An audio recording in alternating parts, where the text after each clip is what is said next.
శాంతి భద్రతలు చూసుకుంటూ economy stabilise చేస్తారండి ఏడాది నేను కూడా. సో కాబట్టి ఈ అస్థిర పరిస్థితులు చుట్టూ ఉన్నాయి కాబట్టి ఇప్పుడప్పుడే అంత పెద్ద పెద్ద నిర్ణయాలు ఉండకపోవచ్చు. But what about one nation one election చేస్తారంటారు? ఎందుకంటే అది చేసి తీరుతామని చెప్పారు.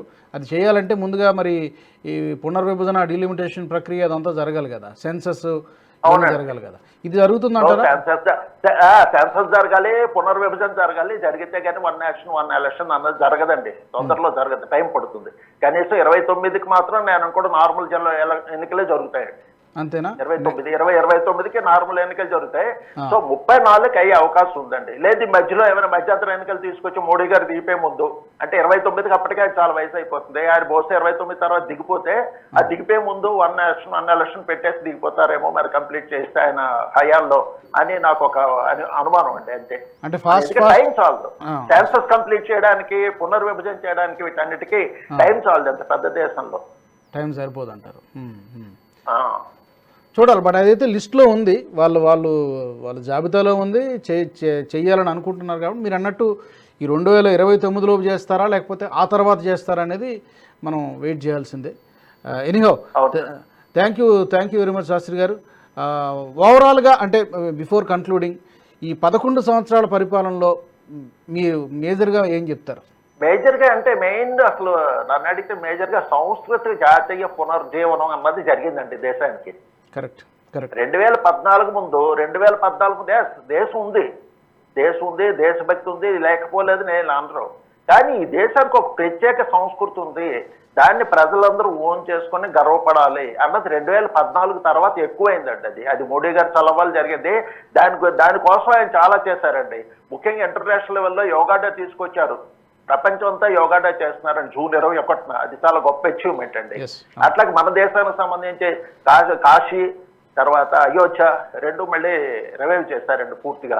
చాలా కారిడార్లు కట్టారండి, కారిడార్లు అంటే చాలా కట్టారు. తర్వాత రిలీజియస్ ట్రైన్స్ చాలా స్టార్ట్ చేశారు.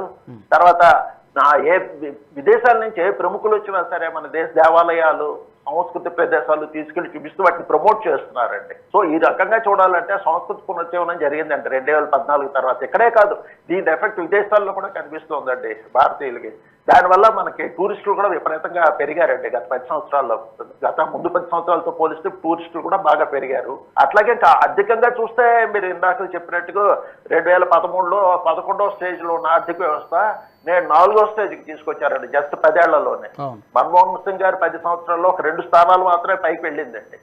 13వ స్థానం నుంచి 11వ స్థానానికి వెళ్తే మోడీ గారి టైంలో 11వ స్థానం నుంచి 4వ స్థానానికి వచ్చిందండి. చాలా గ్రేట్ అచీవ్మెంట్ అండి. అట్లాగే ఈ మధ్య కాలంలో వరల్డ్ బ్యాంక్ రిలీజ్ చేసిన రిపోర్ట్ ప్రకారంగా చూసుకున్నా 2012 అప్పటికే 27% ఉన్న అత్యధిక పేదరికలు అన్న వాళ్ళది ఇప్పుడు 5% తగ్గిందని చెప్పి వరల్డ్ బ్యాంక్ ఇచ్చారండి.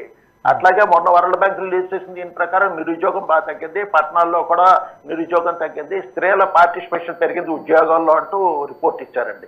సో ఆర్థిక పరంగా అలా చేశారండి.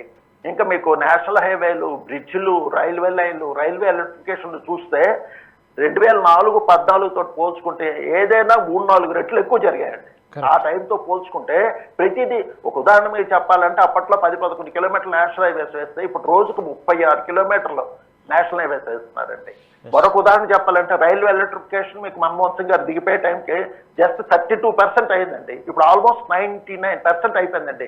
బ్రాడ్గేజ్ అంతా ఎలక్ట్రిఫికేషన్ అయిపోయిందండి. ఎక్కడో చిన్న చిన్న ముక్కలు ఉన్నాయి తప్పితే దేశం మొత్తం మీద. దానివల్ల మీకు రమారమే సంవత్సరానికి 10,500 కోట్లు డీజిల్ ఆదా అవుతుంది.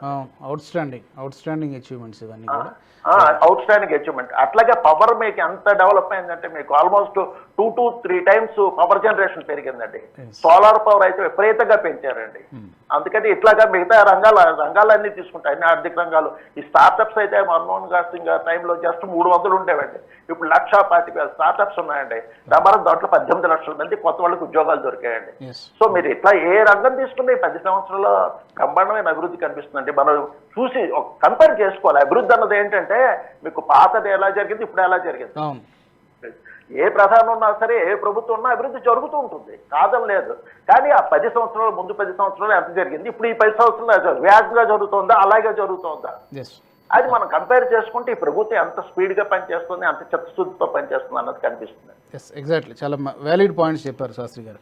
Thank you so much Shastri garu. ధన్యవాదాలు. నమస్తే. థ్యాంక్